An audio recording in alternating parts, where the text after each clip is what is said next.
Bonjour, aujourd'hui j'ai envie de vous emmener dans la forêt de Brocéliande, sur la terre de Merlin l'Enchanteur et de la fée Viviane, en Bretagne bien entendu, avec Le Réveil des sorcières de Stéphanie Janicot.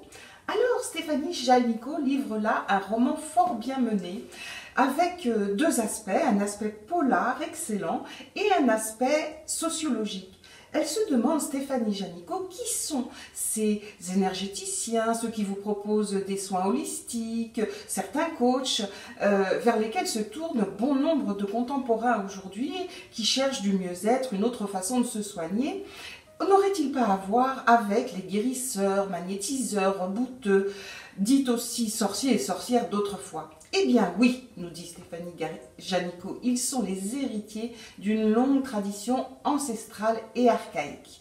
À travers ce roman plein de personnages très attachants, bien écrits avec profondeur, qui ont beaucoup de caractère, elle nous emmène aux portes de l'invisible et nous interroge sur est-ce qu'il y a quelqu'un de l'autre côté, des personnes avec lesquelles certains ici sont capables d'entrer en relation. Eh bien, elle ne donne pas la réponse, mais nous amène à réfléchir.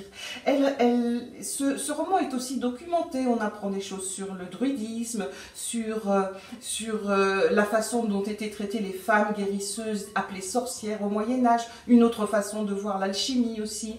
Et puis, elle a un personnage très intéressant de voyante, qui est guérisseuse mais aussi voyante, et elle se refuse à pratiquer la voyance, car elle pense que l'être humain ne doit pas être guidé par l'idée d'une prédestination.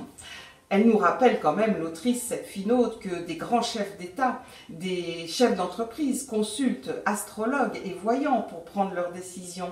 Voilà, avec ce roman, Stéphanie Janicot nous emmène vraiment vers un ailleurs, un univers stupéfiant, et on en a vraiment besoin de ce changement d'air aujourd'hui.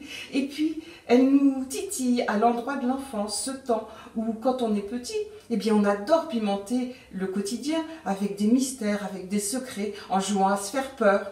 Voilà, pour toutes ces raisons, c'est vraiment... je vous recommande cette lecture qui change vraiment les idées.